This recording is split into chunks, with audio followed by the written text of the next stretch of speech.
cops have read it. What is the most what the fuck happened here moment you've experienced?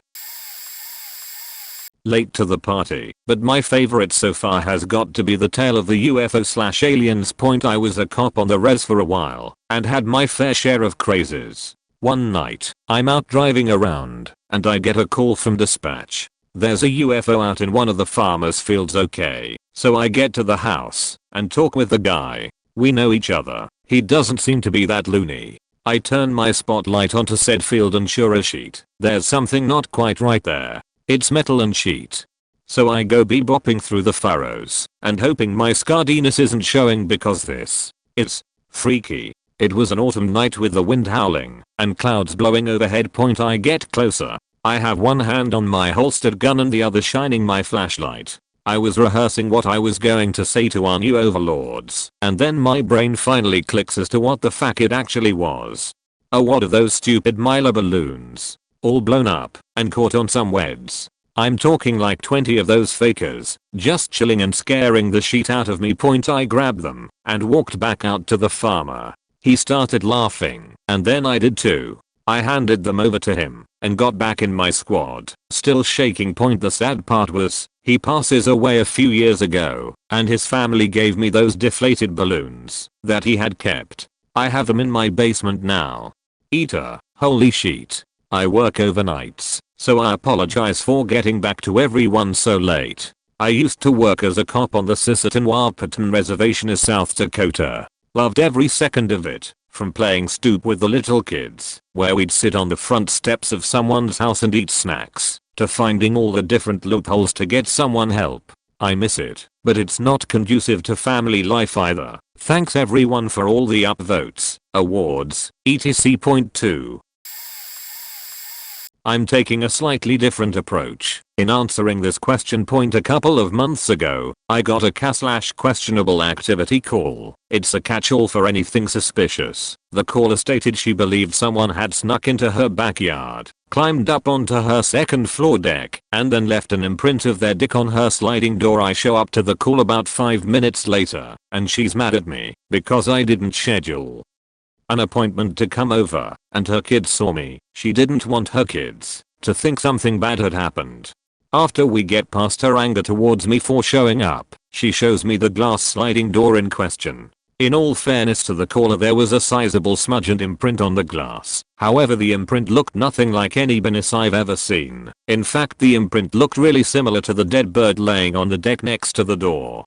When I pointed out the dead bird and explained my belief that no dick had been placed on her door, the caller became incredibly irate and told me she moved to our city because it was supposed to be very safe, but now she was thinking of moving away because naked people throwing dead birds at her house was more than she could handle. Realizing I would not be able to rationalize with dick bird, I left and wrote my report. Some people don't deserve to call 911 edit. Thanks for the silver edit too. Thanks for the gold. This is my uncle's story, not a cop, but the call was sent to the fire department instead due to the strangeness. The truck was sent on a call for an unknown disturbance, which basically means anything in the world. They get sent an address and that's pretty much it. Truck drives down the street looking for this address and they get to the end and all they can see is an abandoned lot with nothing but bushes.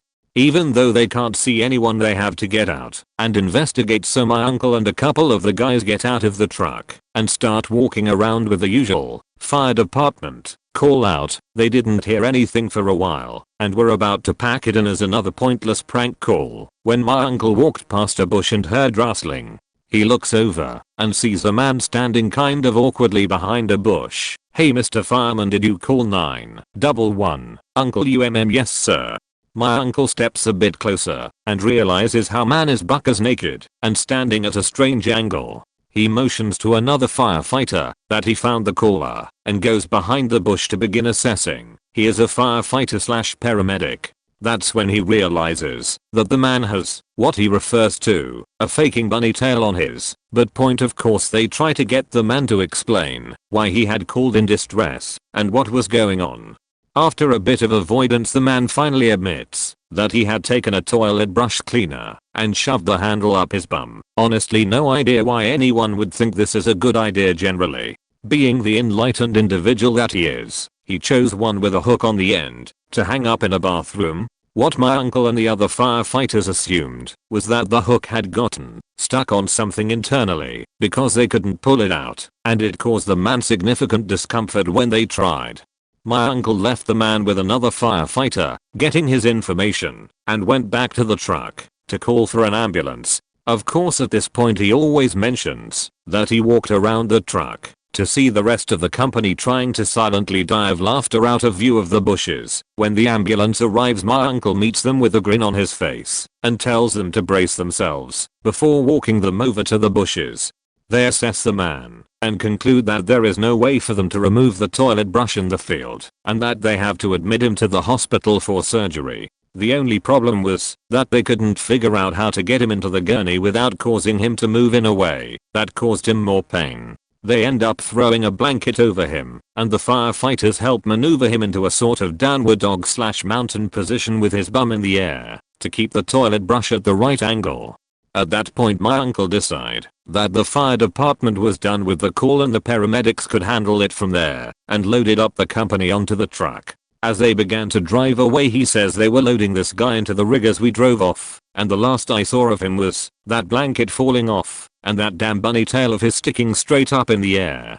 My uncle did follow up on this call with a friend at the hospital. The brush was removed surgically due to the hook getting stuck on something internally and causing the man to have some serious health complications. He has way more stories due to being a working firefighter since he was 18 in Southern California, 62 today.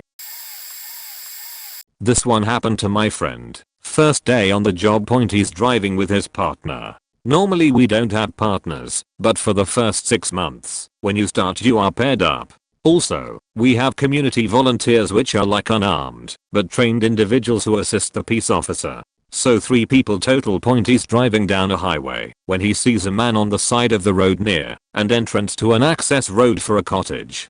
The man is naked and covered in blood and pointing down the access road, trying to get their attention. Turn on lights and go down road.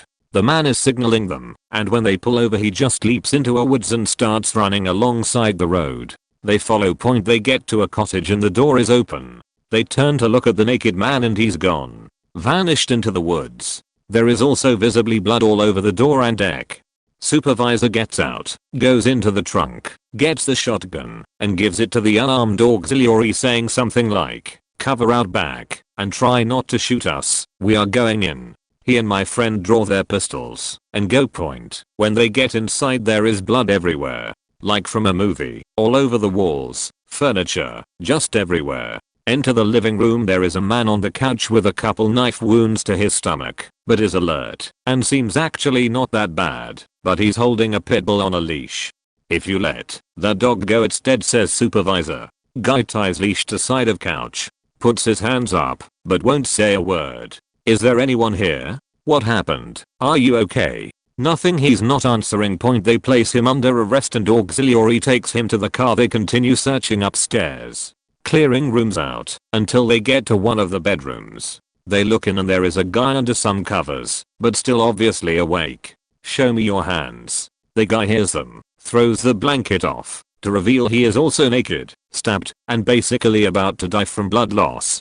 Paramedics come, house is fully cleared out. As it turns out the 3 guys, including naked forest man, were all drug dealers just having a get together. They started doing ecstasy, and after getting really high it turned into a bit of a gay orgy. In a moment of lucidity one of the drug dealers realized he wasn't gay, and grabbed a knife, which escalated into a gay orgy knife fight, hence all the blood. That was day 1. I was a passerby during a public argument between 2 strangers. I passed by before the police rolled in. What I witnessed, a foreigner trying to fight with a Greek vendor. They started throwing each other around. People step in to separate them, but they won't let each other go. One guy loses his pants and underwear. The other guy is trying to swing at his balls. A young girl rushes in with a chair and breaks it against the head of one of the randoms who tried to separate them. An older grandma throws her shoes at the girl. The guy who got hit by a chair throws the shoes back at the grandma, who gets hit square on the face. The younger girl takes her shoe off and smacks his head again. While the grandma runs over pulling the girl's hair, the guy finally gets a grip on the other guy's business, while one other guy who is separating them is biting on his head trying to get him to let go. All the while a woman is screaming from the balcony above them, "You thief, stealing balls from children. Thief, I saw you. Give back the balls to the children." Yay. I don't know why the man pointed it. Damn, first ever award. I'd like to thank my mom, my dad, the wonderful silver giver, and of course the Greek vendor and but naked guy for making all this possible. Not a cop, but have a story. So a couple of years ago, I was in a fender bender. I'm driving down our small town main road, late at night, on the way home. Small town, so to keep noise down at night, all the traffic lights along the main road are set to green as default and red to the sides, so that big trucks don't have to stop and use their noisy brakes. I'm tired after a long drive, so I'm cruising at speed limit, green lights all the way for me. When out of nowhere a car suddenly comes screaming into the intersection ahead of me, leaving me with no time to even react. I T-boned them at an angle as they are entering the main road at quite a speed and ricochet off. My car spins around twice on the slightly damp road before coming to a stop without hitting anything else. The other car doesn't even slow down and keeps driving on, leaving me sitting there feeling like I'm that random innocent car that always gets wrecked in a movie when the villain makes his escape. Skip ahead until the authorities arrive. Cop gets out of his car, sees only my car that's almost wrecked, and absolutely no damage to anything anywhere else. He looks me up and down, sees blood rushing down my face from a head gash from destroying my rearview mirror, and goes, "What the fuck happened? What the hell did you hit?" Some questioning later, while the medics are putting a bandage around my head, the other car arrives, with only minor damage. The cop must have seen the relief on my face as the other driver walked over and explained that his wife was going into labor and he had to get her to the hospital. While we were busy at the scene, she gave birth to a beautiful healthy baby girl with no complications. He then left quickly to come and explain, and he even showed us pictures of his newborn on his phone. I didn't press charges and his insurance paid for fixing my car and my medical bills. The what the fuck on that cop's face was epic though. Edit. Didn't think it would be necessary, but some clarification. This was in South Africa. They didn't have medical, so calling an ambulance would cost them a small fortune. The guy said he saw me getting out and waving my arms around after the accident, so he knew I was okay. Apparently they also didn't think it was a bad crash, since they were still driving. Yes, he was an idiot, but he had his family to think of. I would probably have done the same thing. And the hospital was literally 2 blocks away anyway. Yes, he made a mistake, but me pressing charges after an honest accident like that would only wreck this new family. Besides, no one got seriously injured, and his insurance covered all the damages, so no harm done in the end.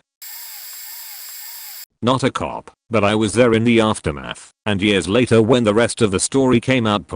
When I was in my first year of college, my girlfriend had a roommate who was dating a highway patrolman. One night we were laid up watching TV at her place when he came up in the patrol car. He never did this. The car went to his home and stayed, came in and fell on the couch mumbling 199. Just 199 over and over. After a while, he got over the shakes and told us what happened. He was sitting on a stretch of the highway nicknamed Snakeback as it had lots of hills on this 20-mile straightaway. They would sit in the bottom of the hills and catch speeders as you couldn't see the car until you topped the hill right before it, pop speeders with radar, and wait on the next one. Well, he's sitting there and the radar goes off 199. This is the top reading his radar unit can show. He looks around, clears the reading, and lays it back on the dash. 199. What the fuck? Picks up the gun, aims it down the road. 199. He's about to start the diagnostic test because there has got to be something wrong with the unit. Rah, whole damn car shakes, trees are moving, and he about sheets himself. All he saw was a blue streak. He didn't call it in or anything. What would I say? Hey, there's a blue streak coming your way at 200 miles per hour. He just came to us as we were the closest people he knew. After about an hour and a smoke, he went back to finish his shift. 2.5 years later, I'm with a friend who is a pilot at the local airport. One of his buddies went to tell his favorite story. He was flying back from a trip in his Cessna a while back and saw a cop sitting on the highway in the same spot he had gotten the ticket and decided to divabum his ass. He took his blue Cessna balls to the wall divabum style right at him, laughing his ass all the way to the airport. Point was this about 2.5 years ago. Yeah, how'd you guess that? When I told him the first part of the story he doubled over laughing.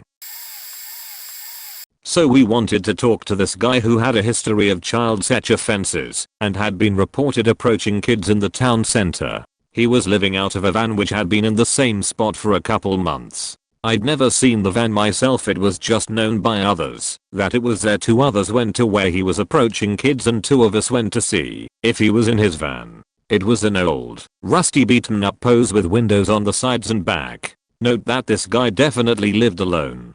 Front windscreen, bottom half blocked with beer cans, top half blocked with women's underwear draped across the top. Point side window, smashed, but smashed outwards. Other side and rear window, smeared with honey on the inside. Based on the empty honey jars we could see. Point inside, floors completely covered in women's clothing and underwear, and lots of sanitary towels scattered around. Sparkly high heels in a children's size. In the center of it all, 2 raw pork chops with no packaging just sitting there in the middle of the floor. I can get the beer cans and women's clothing. Presumably an alcoholic with some kind of cross-dressing habit. Not exactly ordinary, but whatever. Far from the weirdest thing I've seen. But why was the window smashed outwards? Why the shoes in a child's size? Why the hell would you smear honey on the inside of the window? Why would you have a raw pork chop in the middle of your van? Never did find out the answers to those questions. It all got passed on to a different team. Not sure I want to know given the guy's history, and I don't even want to say what my guesses would be. It's about a buddy from work, who's not a cop, but a volunteer firefighter. He used to get called to really bad accidents on I-95, a very busy interstate highway. He gets called to this bad accident that involved 4 people, or what was left of them, and a highly intoxicated lady that was driving way too fast. Turns out that the 2 girls in the car were fine, while both their boyfriends were outside the car to change a flat. Whilst doing so, here comes the drunk lady and creams both guys while doing 100. My friend, let's call him Bill, gets there and tries to do chest compressions, which he couldn't really do because the guy was missing the whole right side of his chest. So basically his entire chest caved in. At this point, understandably, the girls were going crazy, saying there was another guy involved, but Bill can't find him until he made his way down to the drunk lady's car.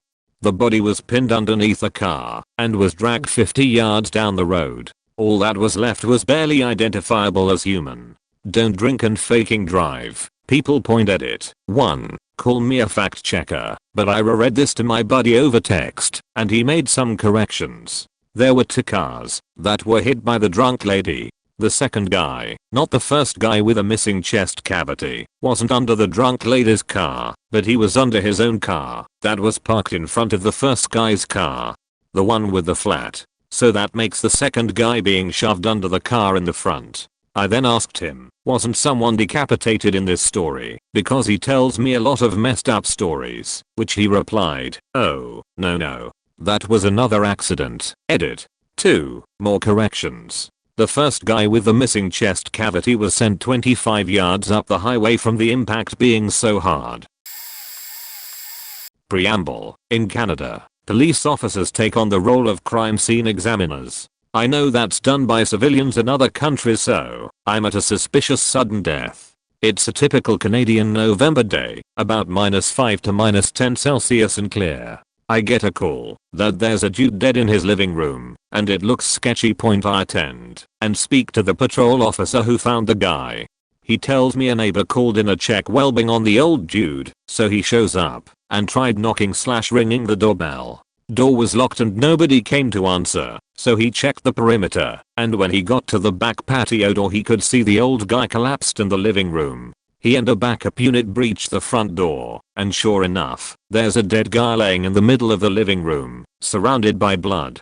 Has obvious trauma to his head, consistent with some sort of firearm wound. Then, the patrol officer shows me around to the side of the house. There's a rifle there, leaning against the side of the house, along with blood spatter. It appears consistent with someone having been shot at that location. Suddenly, alarm bells start ringing in my head. Things aren't adding up. I meticulously check the grounds surrounding the house and find no blood trail at all. If someone had killed the old man outside, there should be some blood trail leading from the shooting site into the house when they moved the body, and there is none. There's none in the house either, just a pool by his head. There is absolutely no spatter stain in the residence, so he clearly was shot outside. This was starting to look like murder, not suicide. No normal person could sustain a head wound like that, drag themselves into the house without bleeding, and then die inside.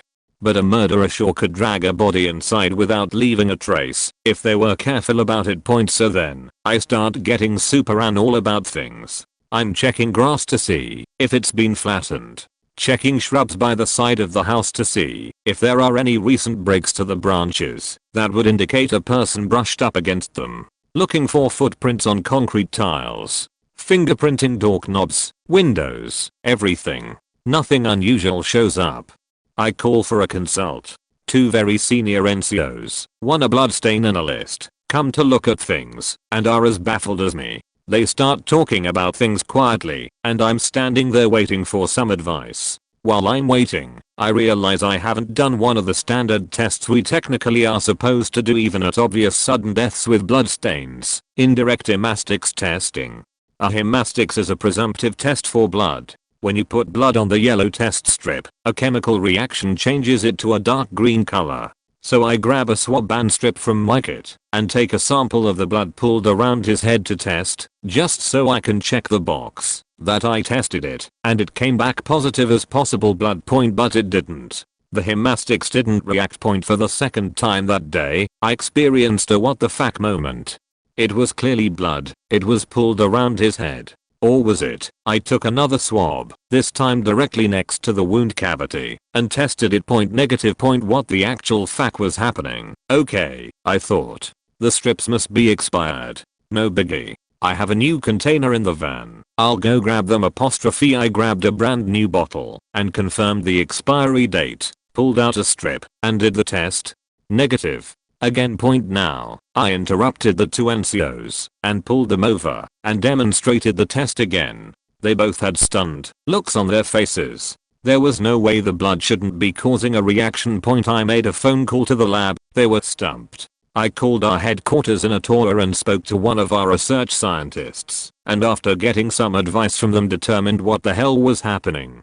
See, I said before, no normal person could sustain that kind of wound and drag themselves inside afterwards. Turns out old man was not a normal person. He was in very poor health and suicidal due to constant chronic pain and health issues. One of the meds he was on was known to not only have the side effects of causing false negative reactions to blood reagent testing, but to also dramatically lower user blood pressure in colder temperatures.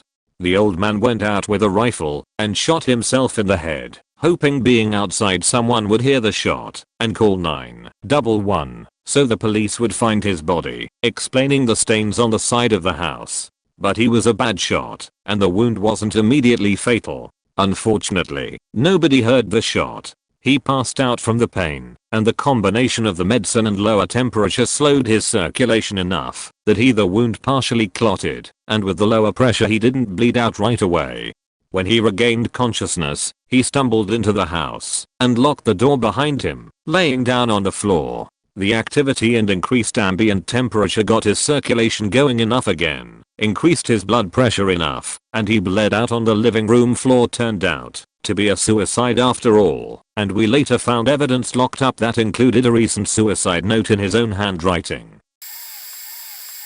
Not a cop at all, but my grandpa was in the FBI in the 60s 80s and has some interesting stories he's told me. Back in the day there was a wanted man who they had been trying to find for a while. They knew where he lived, but every time they would check to see if he was at his apartment there were never any signs of him. He lived far away from the city in a relatively rural area of Texas. One day my grandpa was off duty and was in the area, I'm not sure why, and decided to check on it, not expecting anything to come of it. The guy wasn't known to be dangerous, so my grandpa didn't think much of going to check on the house. He went up to the door and knocked. The door opened up after a little and lo and behold, it's the guy they're looking for standing right in front of him with a pistol in his hand. I don't remember exactly what happened since I was told this story a while ago, but he managed to disarm the guy and get him cuffed. The guy didn't resist and later claimed that he was practicing his quick draw. After my grandpa got him into handcuffs, he put the pistol on top of the refrigerator in the room, assuming that the wanted guy was the only person in the apartment. My grandpa started taking the guy out of the apartment to his car. As he was reaching the door, he heard a yell from behind him. His girlfriend had been in the apartment the whole time, and when he turned around she had grabbed the gun from the top of the fridge and demanded that he let the guy go. So instead of letting him go, but grandpa used the guy as a human shield and told her to put the gun down. She refused, so he approached her with her boyfriend in between them for protection. He got close enough to throw the boyfriend into her and subsequently cuffed her too. The whole time the wanted guy was pleading with the girlfriend to stop and didn't struggle against my grandpa. My grandpa only took the wanted guy because they were far from the city. I don't remember if he went back for the girlfriend later or if he got back up to do it. So TLDR, my grandpa used a human shield when in the FBI. Standard, not a cop, but I'm actually a security officer for a downtown bus station. The station is home to a lot of homeless people, less fortunate, and plenty of troublemakers. We usually know all of the troublemakers by first name because we deal with them on a regular basis. So anyways, I made a deposit for the bus station and noticed a fella asleep on the bench inside the lobby. Usually this isn't a big deal, but that would mean that I would have to wake him up later when I returned. Unluckily this day, we had a troublemaker hanging around. Now most people think that we deal with common drug dealers and gangbangers at this bus station, which is true. However, we live near a rural area with lots and lots of poor conservatives. So several of our troublemakers are also old angry white dudes and faking sovereign citizens. Fuck sovereign citizens. Anyways, I returned from the deposit to see several cop cars pulled up and a guy getting frisked on one of the windows. So I go over to the cops and ask them what was going on. As it turns out, someone called police on the man claiming he was intoxicated or high on drugs. I noticed that the man was the same one who was asleep in my lobby just earlier. So I asked the cops if the guy was intoxicated or high. Turns out he was not. So I asked who made the call. Turns out it was a private citizen who raised some concerns about a guy being inebriated on property. The bus station didn't call him in and didn't even know what happened. Well, turns out the cops told me it was a guy named Robert, our residence officer. Robert is a Winnie officer who really likes to tattle on people and make up outlandish stories about him getting robbed. If any of you remember Andal from Disney, Recess, this is him in adult form. So I asked the cops if they would be willing to talk to Robert and give him a warning. They said, nope. I needed to talk to him. I pulled Robert aside and asked him if he called the police on the guy. Robert said he did and he would do it again if needed. So I had to warn Robert that he was not the law at the bus station. He needed to tell me or the dispatchers if there is a problem and not to take measures into his own hands.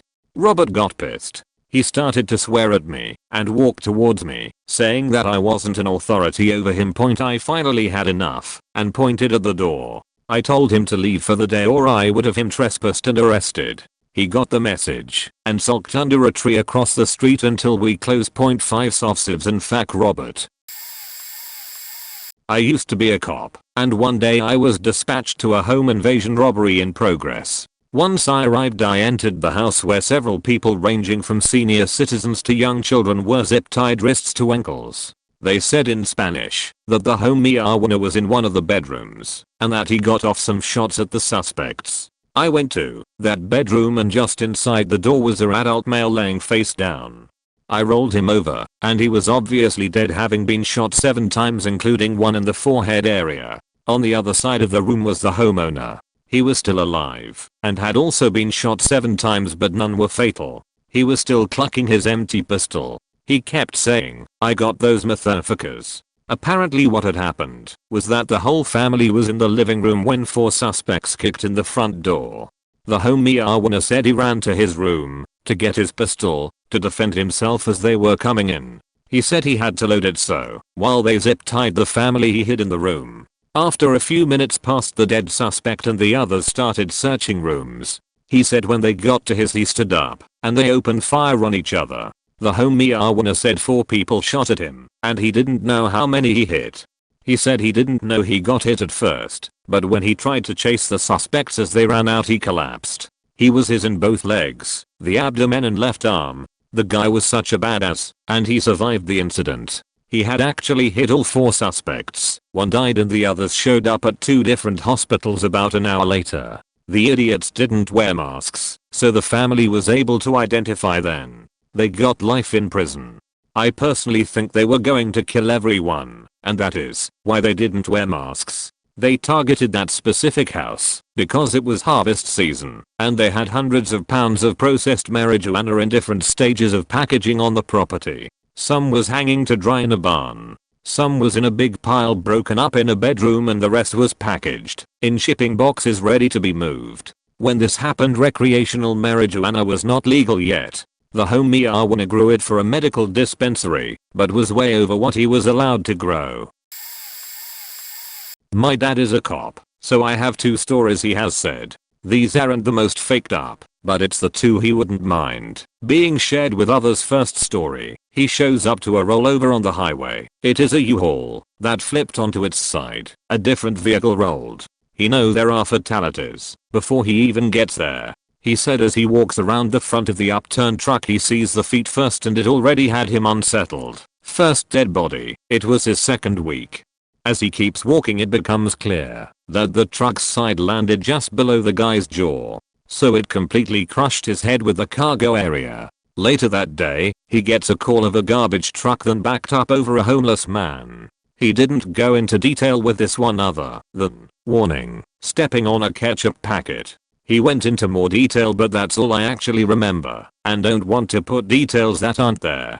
Second story, about 2 months later, he gets a call about a truck driver that has had an accident. He gets on the scene. Everything is fine except for a basketball-sized hole in the back door of the truck. When they open the doors there is a motorcycle helmet in the back. The head was still in there.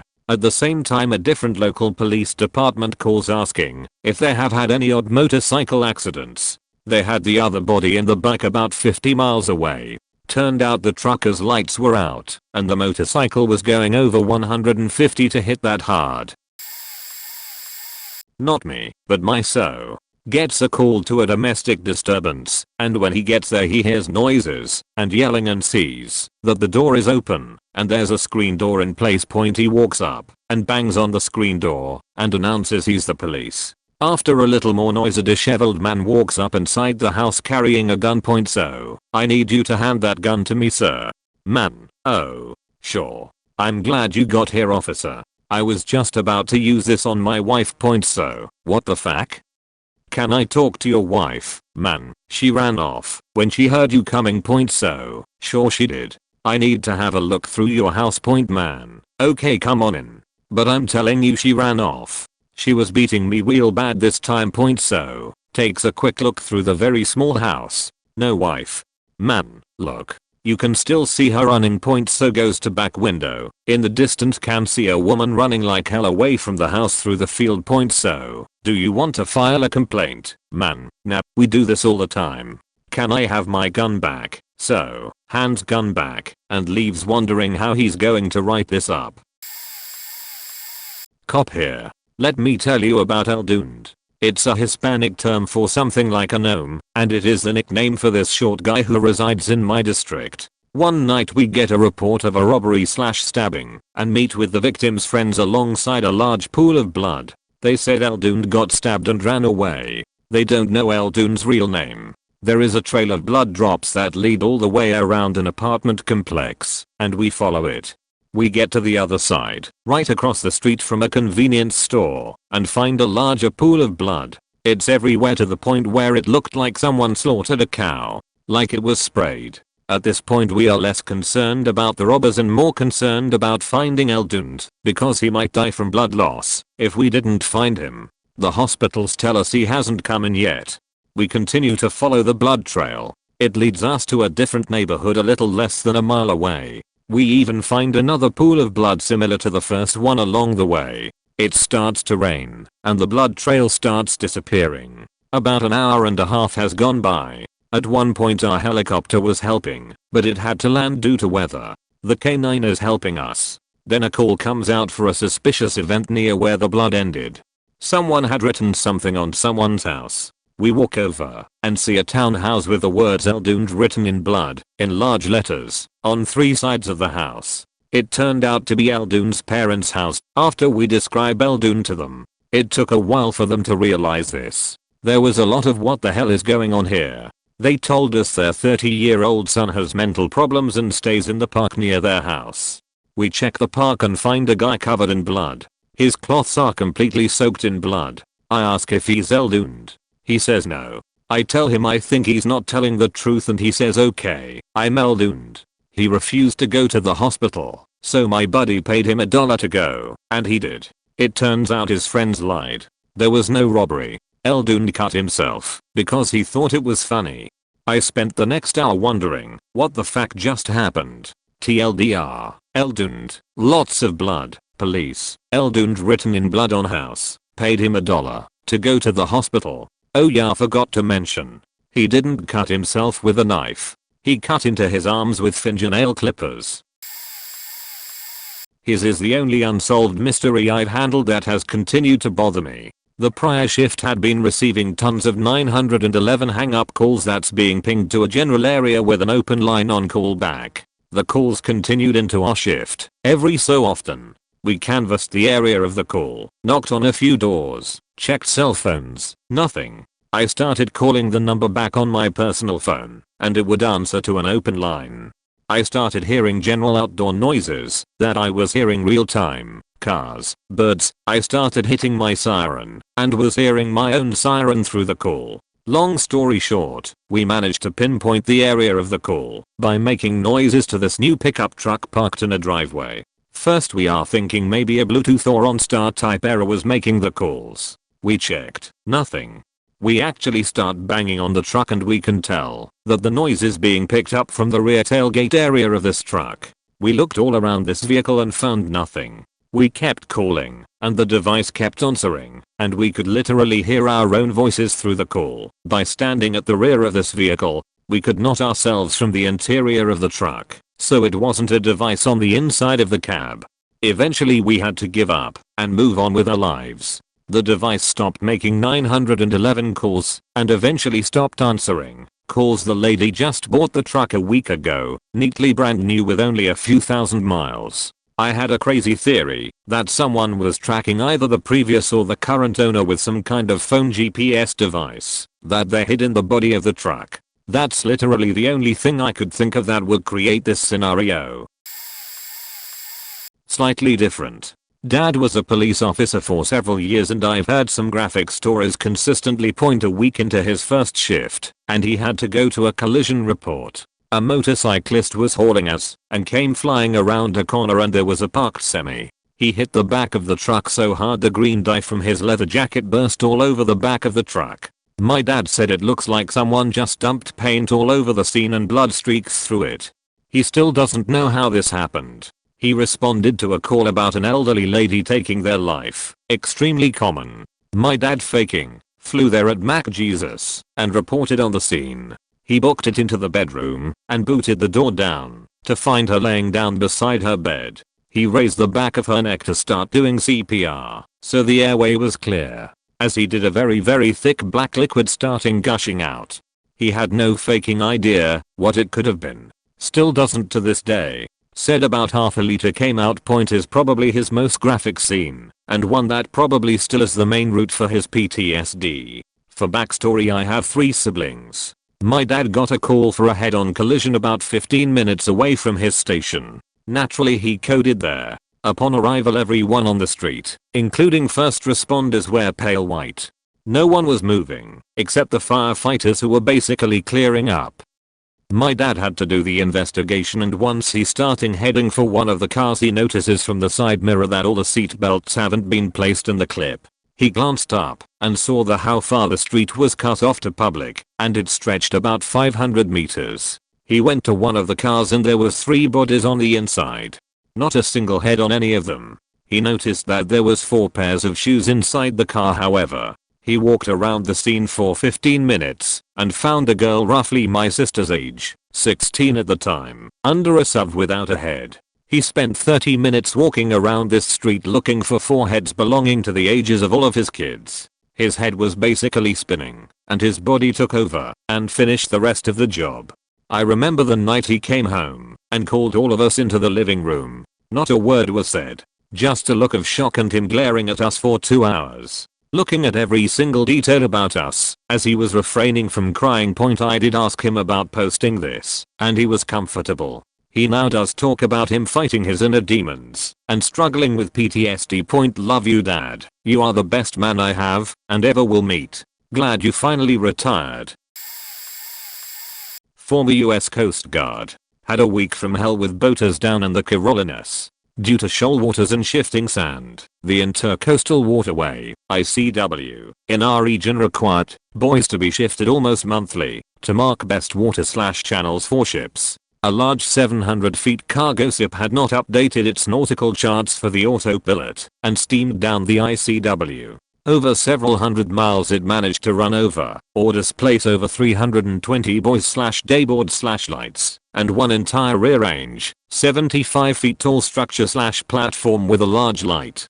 Because the channels were poorly marked due to inaccurate/missing aids to navigation, we had to respond to maybe 100 plus harder ground calls from boaters that week until the construction/buoy cutters were able to get everything back in place. I'm talking everything from sailboats, jet skis, fishing trawlers, and even an entire ferry halfway up the beach. The ferry slammed into the sandbar at 25 plus knots with a passenger load of hundreds of senior citizens, so we arrived on scene and had to medevac via helicopter and boats to waiting ambulances for the better part of 4 hours. We ran 16, 20-hour boat crew shifts every single day for 9 days. At least we got our required towing evolution hours in for that quarter, and then some. Shipping company was found at fault and the US government sent them a bill in the 8-figure range. It takes $10,000 just to get some of the larger cutters underway and $30,000 just to get some of the hellas from Elizabeth City Air Station up in the air. A total shit show. I'm not a cop, but I'm a med student and used to volunteer for the ambulance. I'm sorry but English is not my mother language. Also this is very graphic. We got called to an emergency in a nearby village. We go there and find a family. Father is holding his 9-year-old girl in his arms. Her head was very bloody, but there was also something else wrong. Her head looked unnatural. It was very wide. It looked like it was pressed. Anyway, our doctor, I was on our intensive care ambulance that had an doctor also, took her and put her down. And when he tried to check her out, I've seen how her skull moved where he passed. I thought I was going crazy for a second. Can't believe what I see. But when he finally let her head go, his finger literally left a dent in her skull. I personally couldn't handle it anymore. I feeling lightheaded, almost like passing out, and went back to hide in the ambulance. Our unit sat there for 40 minutes doing CPR, while police came also. When the guys finally came back, they all looked like they've seen a ghost. I apologized for leaving and asked if I'm crazy or if I'm imagining that her head was like a gelatine. The doctor told me yes, her head was a gelatine. While I checked for her vitals, I could feel the bone frags moving under my fingers.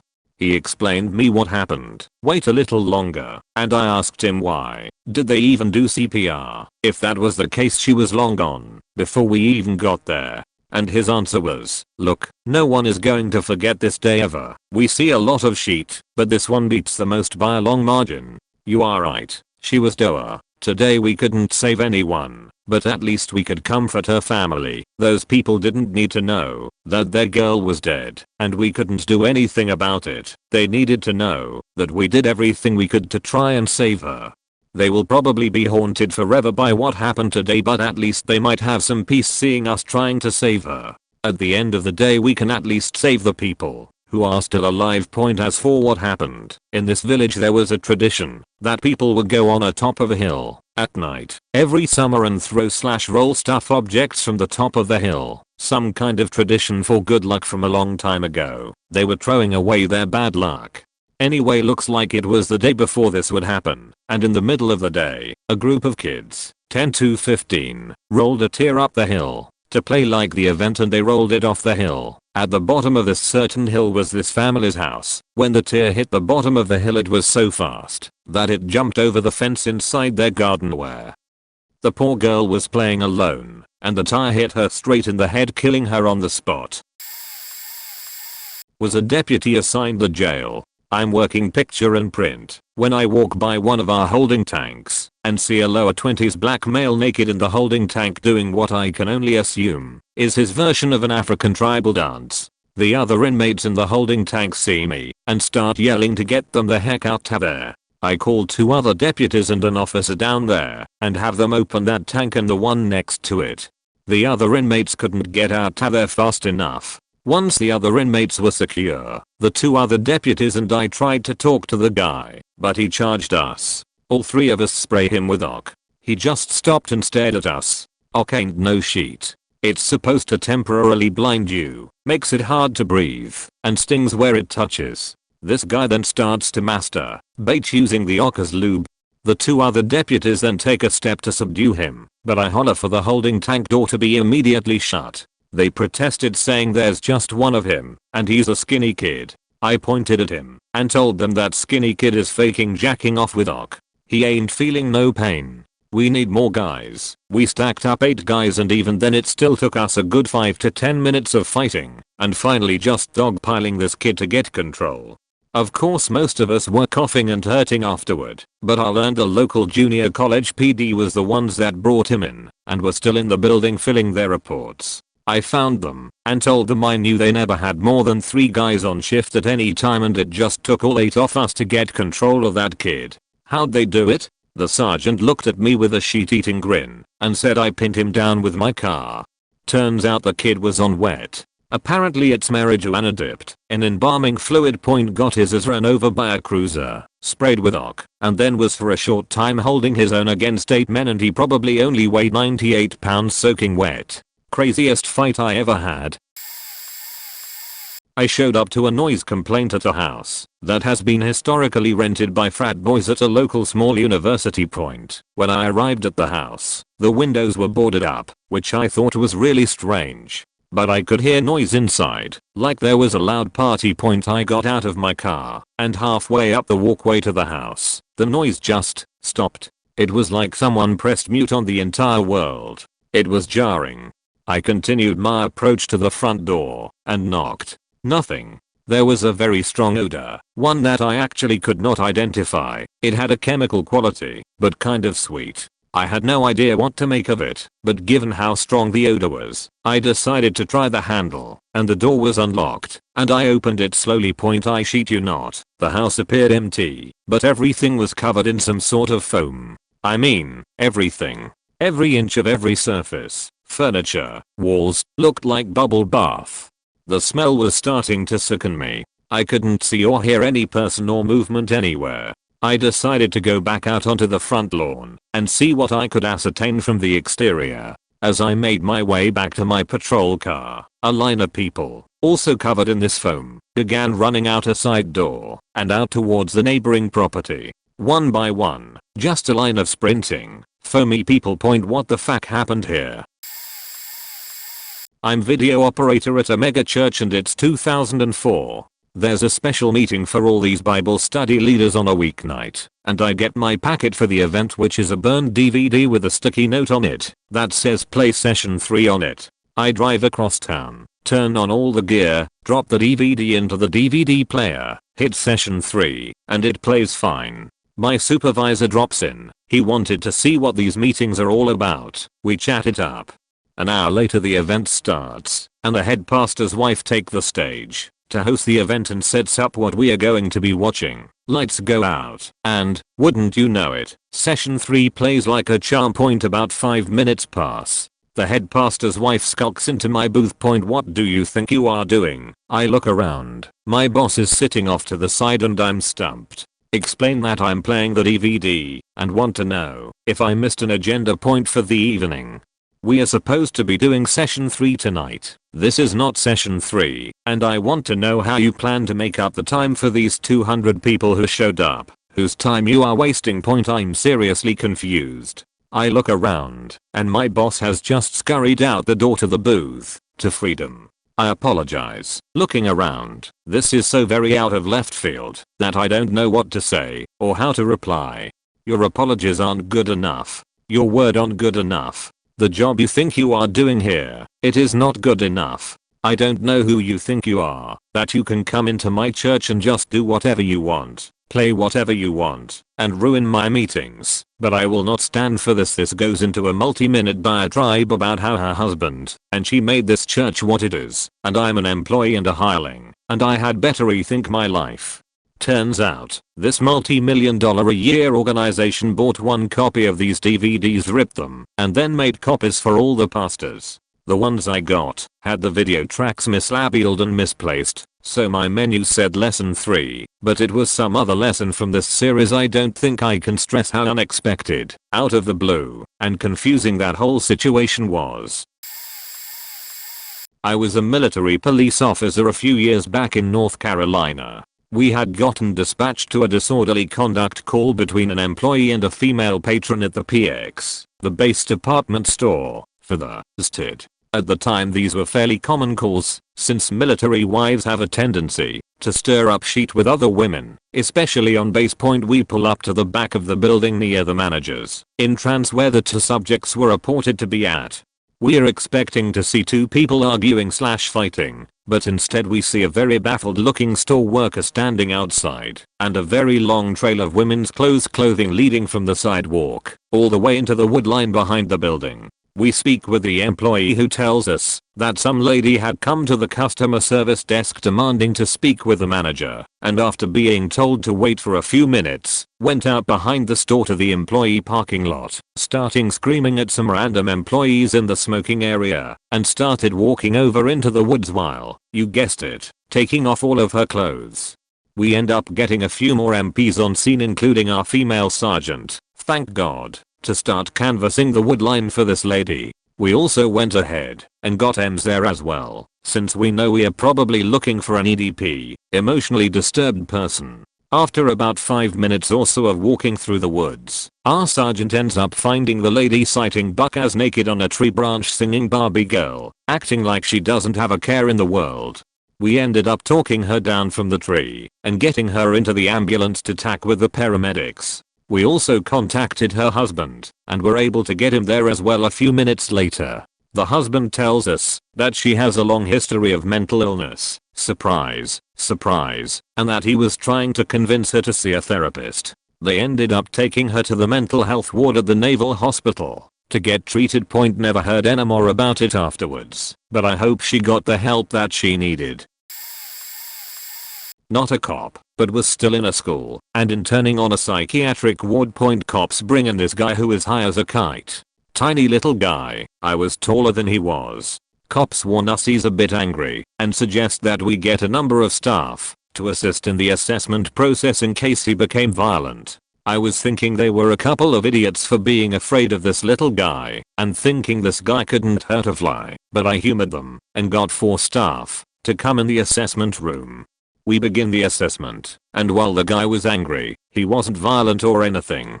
He was just high. I figured we'd let him sleep it off and then reassess him in the morning when he could think straight. He assumed, however, that he was going to be allowed to leave. He was not happy that we were keeping him. We got up to escort him to his room, explaining that we were going to need to keep him, when he escalated and ran over to the locked doors to the unit. I don't know how much these doors weighed, but I had to use all my body weight to pull one open. They were huge double metal doors that had an equally huge lock in the middle between them. A bunch of us stood there while he banged on them as I was psyching myself up to move in with what I thought was my fantastic verbal de-escalation skills.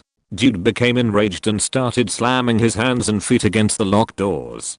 Before I could say a word, right in front of all of us, he managed to get his fingers in the crack of the door and we watched him literally rip the right door off its hinge like the faking Hulk. He tossed it aside like it weighed nothing and walked out the door into the lobby and then through the parking lot, kicking the lobby door and shattering the glass in the process.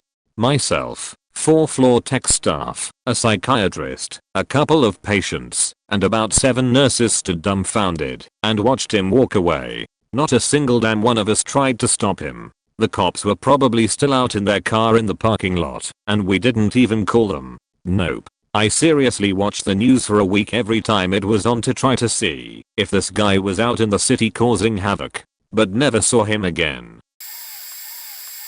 TLDR at the bottom point, not a cop, but a what the fuck experience with a cop point. So me and my ex-boyfriend back then were driving home from the cinema. It was summer, so I was wearing a top, shorts and a blouse for when it got colder in evening point. We were driving and hit some traffic lights. In this town we knew that traffic lights changed fast, but this went from green to orange to red within a few seconds. My ex was going pretty fast. We had someone behind us also going fast.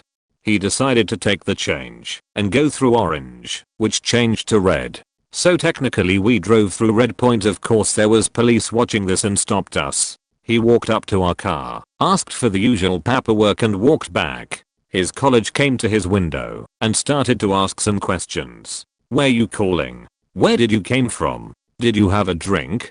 All answer, and then he looked at me. I had my blouse on my legs, cause I was cold cause I only had shorts on. He asked my ex if we were doing something else. We answer no, just talking. Are you sure? Cause she isn't wearing any pants. I quickly removed my blouse from my legs, showing my shorts, and repeatedly said I was wearing shorts and we were not doing anything. Cop got embarrassed and quickly left.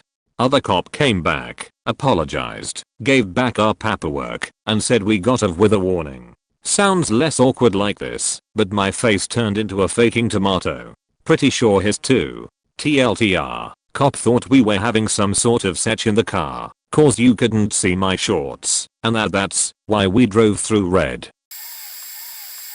Obligatory, not a cop, but in 2011 my roommates and I decided to have a Super Bowl party at our house. There was an intern there from our company who came with a boyfriend we worked with. They got in a fight and she proceeded to get super faked up. We were pretty sure it wasn't just alcohol, but we couldn't prove it. So it's the end of the night and everyone is leaving, but she will just not leave. She wasn't safe to drive, but that didn't matter because she couldn't find her car.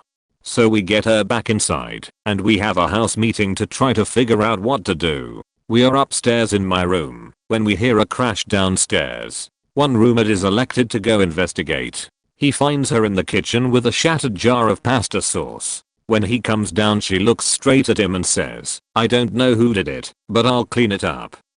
She was the only one downstairs. So we decide to call the cops, and while we are waiting she deep cleans our kitchen. The cops finally show up, and one by one we come out to talk to them. It was a 4-bedroom house with 6 roommates, so as we are coming out the cops say it's like a frat house with how many people we had living there. Really, our company just paid us like shit, so we needed to save on rent. The cops end up talking to her, and she starts yelling about us calling the cops. They end up kind of shrugging their shoulders and saying they aren't a taxi service, and since we invited her they can't do anything about it. They leave and we end up getting her to calm down and put her on the couch to sleep it off. She ends up trying to climb into bed with the roommate with the downstairs bedroom. She gets put back on the couch and passes out. When we woke up in the morning she was gone. I guess she found her car. It's a guess, but that was probably a big what the fuck moment for those cops. Very late to the party and on mobile, so I apologize in advance. Point brother-in-law is a special constable in the police here in the UK, volunteer position, and he told me this story that happened a couple months ago. Point he is cruising around with his partner for the night when they get a call to a notorious country road around midnight. This spot is an accident hotspot due to the undulating road, which features a steep decline and then incline like a dip in the road. From certain angles you cannot see the dip at all until you go over the top. Point anyway, they arrive on scene to the RTC, which was called in as involving a horse box. What he explains before him can only be described as a horror show. 2 vehicles are involved. a 4x4 pulling a empty horse box and a people carrier behind. The people carrier has now been turned into a convertible by the door of the horse box flying off as it went down the steep hill. The wind must have got under the door lifting it from the ground, at which point the people carrier has drove straight through it, taking off the roof and the head of the sole occupant inside, which was unfortunately displayed on the parcel shelf, boot shelf, looking out of the back window. The torso of the mantel seat bolted in place.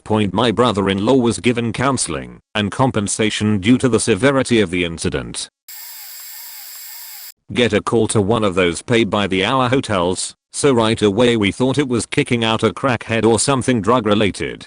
Boy, how far off we were. Manager tells us the guy inside paid for 2 hours and after that time had expired they went to the room to see what was up. Manager said he knocked a bunch of times and the door was locked, and oddly enough he doesn't have a spare key, if that gives you an idea as to how seedy this place is. So we call who we need, and we gain entry to the room, and what was presented in front of us will forever be burned in my brain. The room is set up like any shady hotel from any movie you've seen, except on one wall there is a large glass mirror that goes down to almost where the floor meets the wall. There is an older man, completely naked, face down as if he were just on his hands and knees, backed up very close to the mirror. An open laptop in front of him, gay born slamming away on the screen, and attached to the mirror is I don't know, a 12-inch black dildo. He is also dead, and right away we think impalement. For obvious reasons, further investigation showed that he actually died from suffocation. A cloth next to him had a substance on it that he was huffing while rearranging his organs. But the most ironic part of all is the name of the substance on the cloth. Turns out it's a steel solvent called Maximum Impact. Apparently very big in the gay community based off some pretty dark research and an unsettling forum. I can only imagine the tools needed to pull that thing from his cold clenched rectum. Well, wouldn't those other kids be vaccinated? So they will be fine basically. The parents that would freak out about unvaccinated children would be covered. I mean, I really hope it doesn't become mandatory, because something about forcibly injecting people just seems freaking dystopian. You disregarded my comments about New Ageism and metaphysics, but it's something you should look into.